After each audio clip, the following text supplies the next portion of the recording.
इतना ये ज्यादा ज्ञान होने से बहुत तकलीफ होती है अध्यक्ष। अरे आपके ज्ञान को तो प्रदेश भुगत रहा है 200 करोड़ को, मेरे ज्ञान को छोड़िए। अभी से खड़ा हूँ और अध्यक्ष ने आप जब खड़े होते हो तो बार बार आप कौन होते टोकने वाले? आप कौन होते टोकने वाले? मैं अध्यक्ष में अनुमति से खड़ा हूँ। तो ये सेवाग्राम है क्या चीज? ये लोग तो व्यक्तिगत रूप से कलाकार हैं, आपके पूरा खानदान कलाकार है। आपने फ्रीडम वॉक एवं राष्ट्र निर्माण की प्रक्रिया, तो राष्ट्र ये क्या है, इसका मतलब क्या है ये बताइए, थोड़ा समझाइए। राम राज्य की संकल्पना ये क्या है? राम राज्य माने आप कुछ भी लिख देंगे एक लाइन और उसमें राज्य का 125 करोड़ रुपया फूंक देंगे।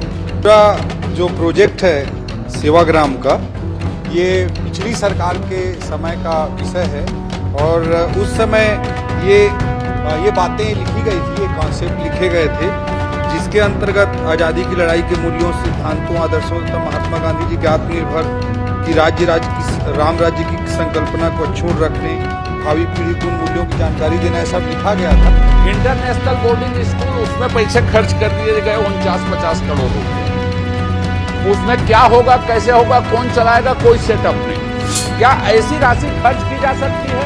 मुझको नहीं, इसको प्रदेश जानना चाहती। 200 करोड़ रुपया किसी व्यक्ति की स्वेच्छाचारिता में नहीं खर्च किया जा सकता। किसी की इच्छा सम्मान करने के लिए लोग धन नहीं है। आप बताइए अभी। माननीय अध्यक्ष महोदय, ये छत्तीसगढ़िया सरकार तत्कालीन का मुख्य रहते थे, इस प्रश्न को पूछने में और मजा आता। रायपुर स्थित सेवाग्राम की वित्तीय भौतिक स्थिति में मेरा एक प्रश्न है माननीय अध्यक्ष महोदय। मैं आपको इसकी एक लाइन में बिना समय खराब किए पृष्ठभूमि बताता हूं। पिछली सरकार में लोक धन का कैसा दुरुपयोग किया गया, बिना किसी उसके आपको एक दो उदाहरण बता देता हूं। इंटरनेशनल बोर्डिंग स्कूल एनआरडीए में अब वो जैसे 700 लोगों की क्षमता बना रहे तो उसका हॉस्टल बना है 350 लोगों का। वो कब शुरू होगा, कैसे शुरू होगा, कोई नहीं जानता उसको। अंतर्राष्ट्रीय टेनिस अकादमी बना के उसमें 22 करोड़ रुपया खर्च कर दिए गए, वो कैसे चलेगी उसको भगवान नहीं जानता अभी। अब उसी क्रम में ये आया है, क्या बोलते हैं उसको, सेवाग्राम।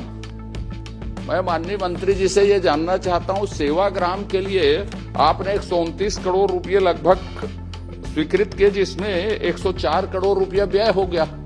तो ये सेवाग्राम है क्या चीज? आपने लिखा ये किया जाएगा, वो किया जाएगा, लेकिन क्या किया जाएगा नहीं बताया।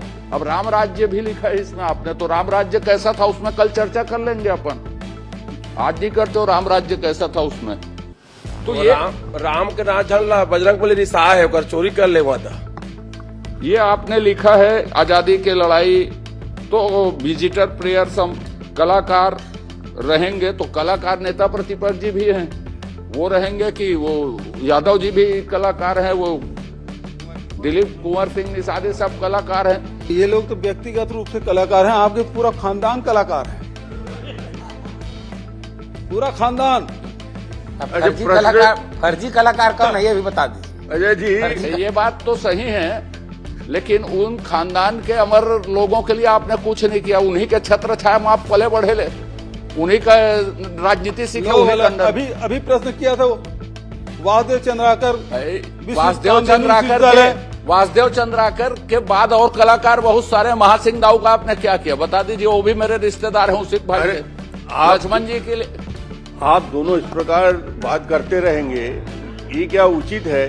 मंत्री जी बैठे हैं, आपको जो बोल रहा है आसंदी के माध्यम से बोलिए और कृपया प्रश्न करिए। आप प्रश्न में तो हमेशा विवरण बहुत हो गया, प्रश्न में आइए। ये सब खानदान में उलझ गए। माननीय अध्यक्ष महोदय, माननीय अध्यक्ष महोदय जी, आप एक कलाकार हमारे अनुज शर्मा जी हैं, उनको तो आप कुछ ले नहीं रहे हैं मंत्रिमंडल में, कलाकार बन रहे हैं। खानदान का विषय आ रहा है पूरा, ये आपस में अलग से। ये तो कलाकारी की बात छोड़िए चंद्राकर जी, माननीय अध्यक्ष महोदय, ये दोनों रिश्तेदार हैं और दोनों के दोनों कलाकार हैं। नहीं, हम इसमें मैं खंडन कर देता हूँ, हम रिश्तेदार नहीं है, पर उनके चाचा जी मेरे गुरु हैं, ये मैं स्वीकार करता हूँ। जी जी, उनके चाचा जी मेरे गुरु भाई हो गए। ये कैसा? आप भी उससे मिलिएगा डॉक्टर साहब, बहुत ऊंचे दर्जे के। चलिए प्रश्न में आइए। माननीय मंत्री जी, तो इसके अभिप्राय क्या थे, बनाने के उद्देश्य क्या थे, और इतनी राशि व्यय की गई, वो बाकी शेष राशि का क्या उपयोग होगा। और स्पेसिफिक जैसे मैं कुछ शब्द में, आपने फ्रीडम वॉक एवं राष्ट्र निर्माण की प्रक्रिया, तो राष्ट्र ये क्या है, इसका मतलब क्या है, ये बताइए, थोड़ा समझाइए। राम राज्य की संकल्पना, ये क्या है राम राज्य? माने आप कुछ भी लिख देंगे एक लाइन और उसमें राज्य का 125 करोड़ रुपया फूंक देंगे, ये तो अस्वीकार्य है। या तो आप एक दो कॉन्सेप्ट को बताइए, सदन जानना चाहते इस बात को, फिर मैं आगे पूछूंगा, या नहीं तो बाद में आप रखेंगे पूरे कॉन्सेप्ट को जिसके कारण राज्य का 125 करोड़ रुपया फूका गया, ये बताइए।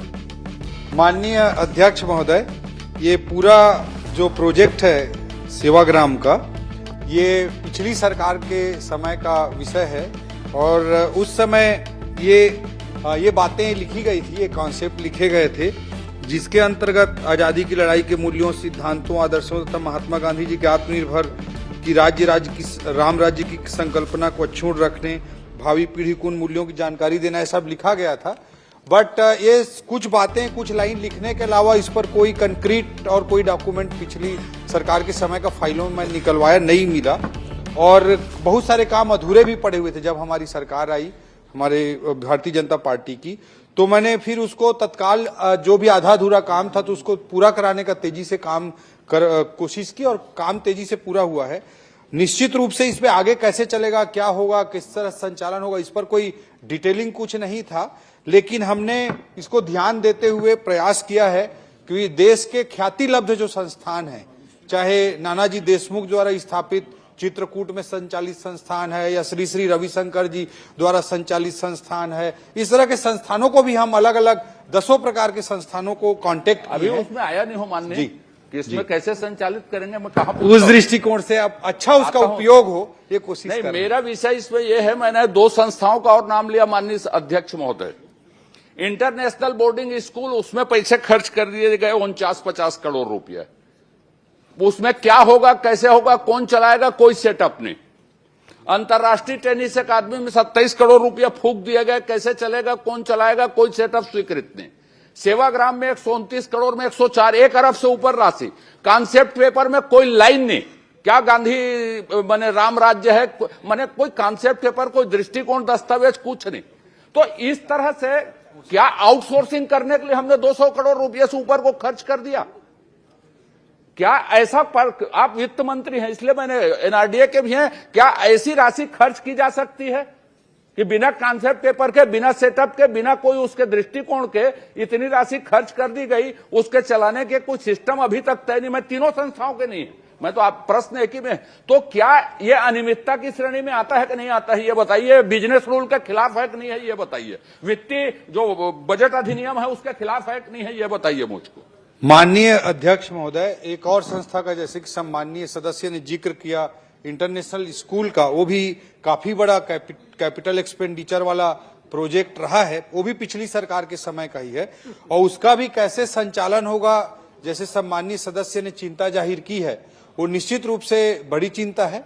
और जब भी हम सरकारी बजट का प्रयोग करते हैं, जब भी हम लोक धन का उपयोग करते हैं, तो उससे ज्यादा से ज्यादा आउटपुट कैसे, आउटकम कैसे आए, उस दिशा में हमको सोच करके करना चाहिए। और ये नियमों में भी इस तरह की बातें निश्चित रूप से हैं। तो हमारी सरकार आने के बाद चाहे सेवाग्राम हो, आप कैसे चलाएंगे मैं बाद में पूछूंगा। आपने स्वीकार किया लोक धन में आउटकम का ध्यान रखा जाता है, मैंने वही पूछा कि आपके बजट अधिनियम में, आपके बिजनेस रूल में, आपके 200 करोड़ रुपए में इसी के 129 करोड़ रुपए मान लीजिए ये खर्च कर दिए गए बिना किसी योजना के, तो इस पर कार्रवाई बनती है कि नहीं बनती है, किन किन नियमों का उल्लंघन हुआ है कि नहीं हुआ, ये मैं पहले जानना चाहता हूं, फिर आप संचालन कैसे करेंगे उसको पूछूंगा।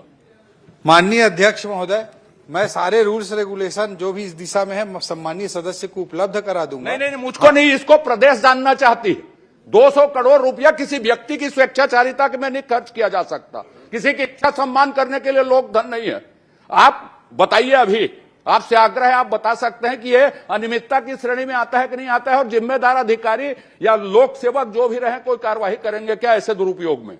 माननीय अध्यक्ष महोदय, दोनों प्रोजेक्ट जो सम्मानीय सदस्य ने चिंता जाहिर की, गिराए में एक आपके बाहर है अंतर्राष्ट्रीय टेनिस अकादमी जी, 3 प्रोजेक्ट की चर्चा की है सम्मानीय सदस्य ने अध्यक्ष महोदय।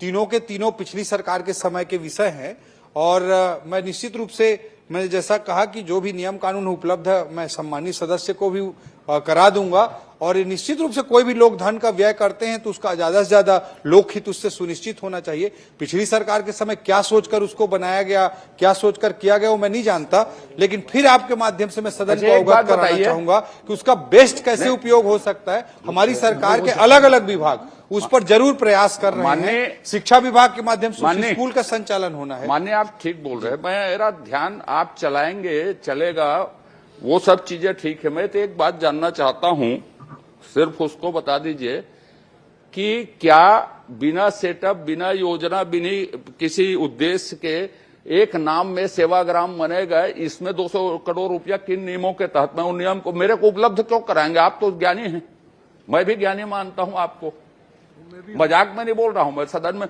तो उसमें क्या कार्यवाही बनती है जिम्मेदार लोगों के ऊपर? आपका बजट अधिनियम क्या बोलता है उसमें?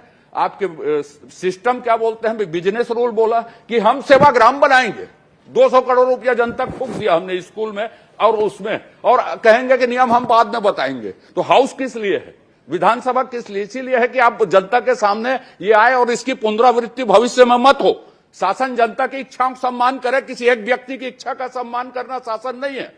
तो इसको सुनिश्चित करेंगे क्या आप? ये बताइए। जांच और सुनिश्चित कार्रवाई के भविष्य में ये न, यदि नियम में नहीं है तो इसको सुधारा जाएगा। ये कुछ कांक्रीट घोषणा कीजिए। माननीय अध्यक्ष महोदय, ये स्वेच्छाचारता, एक व्यक्ति के स्वेच्छाचारता, ये सब बातें आ रही है। आप स्पष्टीकरण क्यों दे रहे हैं इसमें? है? आप क्यों स्पष्टीकरण दे रहे हैं? अभी प्रश्नोत्तर चल रहा है। मैं अध्यक्ष की अनुमति से ही बोल रहा हूँ। मैं अभी तो मेरा पूरा नहीं हुआ है माननीय अध्यक्ष महोदय। भाई मैं अध्यक्ष से अनुमति लिया, अध्यक्ष महोदय अभी तो मैं पूछ रहा हूँ, मेरा उत्तर आ जाए। और मैंने किसी का नाम नहीं लिया, किसी के ऊपर आरोप नहीं लगाया। मैं तो बिजनेस रूल पूछा, मैं तो नियम प्रक्रिया पूछा। स्वेच्छाचारिता कोई असंसदीय भी नहीं है यदि आप स्पष्टीकरण दे रहे हैं। इतना ये ज्यादा ज्ञान होने बहुत तकलीफ होती है अध्यक्ष महोदय। अरे आपके ज्ञान को तो प्रदेश भुगत रहा है 200 करोड़ को, मेरे ज्ञान को छोड़िए। आपको वही जानकारी आपको दे रहा हूं, आपको स्मरण दिला रहा हूं। माननीय अध्यक्ष महोदय, माननीय मंत्री जी है, मैं उनसे जानकारी लूंगा माननीय अध्यक्ष महोदय। उसके बाद मैं किसी और से और किसी प्रक्रिया में आगे स्पष्टीकरण दे।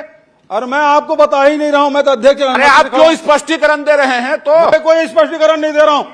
खड़े किस प्रक्रिया में? मेरा प्रश्न चल रहा है, मेरा प्रश्न चल रहा है, फिर खड़े किस प्रक्रिया में? मैं अध्यक्ष की अनुमति से खड़ा हूं और अध्यक्ष ने जब खड़े होते हैं तो बार बार आप कौन होते टोकने वाले? अब आप कौन होते टोकने वाले? मैं अध्यक्ष में अनुमति से खड़ा हूं। मैं भी उसी तरफ देख के बात कर रहा हूं, किसी दूसरे तरफ देख के बात नहीं कर रहा हूं।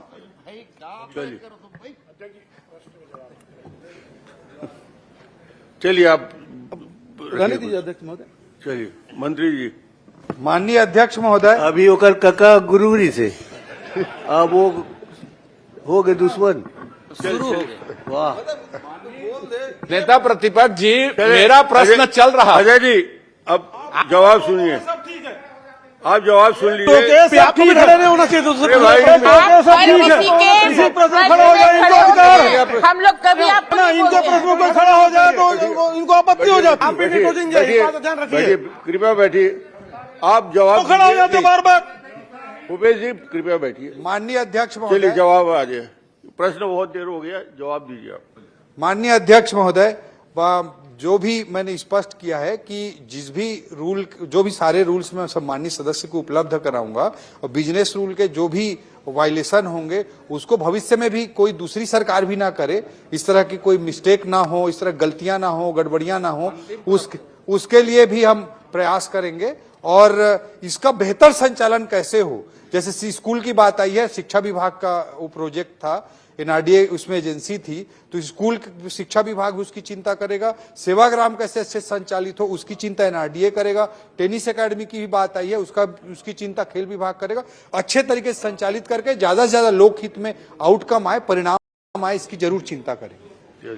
माननीय सभापति महोदय, मैं आखिरी एक लाइन ये बोल रहा हूं कि आप ये सुनिश्चित करेंगे कि बिना सेटअप, बिना उद्देश्य, बिना कार्य के भविष्य में नियम में ऐसा प्रावधान करेंगे कि इस तरह की राशि व्यय न की जा सके। ये करेंगे क्या? निश्चित रूप से अध्यक्ष महोदय,